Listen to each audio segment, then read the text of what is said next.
ఓడ్యాణ పీఠ నిలయ బిందు మండల వాసిని రహోయాగ క్రమారాధ్య రహస్తర్పణ తర్పిత.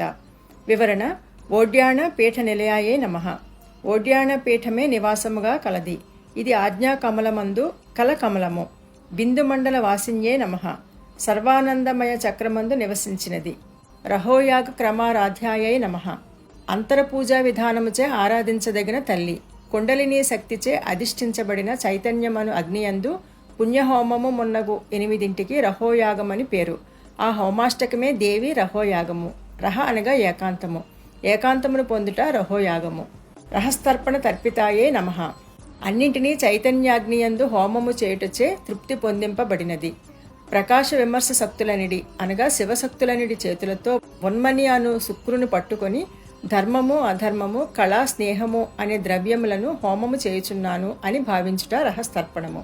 అనగా ధర్మాధర్మములను కళను స్నేహమును త్యజించుట. అట్లే అజ్ఞానమనడి చీకటిని పోగొట్టు జ్ఞానాగ్నియందు పృథ్వీతత్వము మొదలుకొని ఈశ్వరుని వరకు గల సమస్తమును నేను హోమము చేయుచున్నాను అని భావించుట రహస్తర్పణము. అనగా అన్ని తత్వములందును దేవియే కలదు అని తెలుసుకొనుట.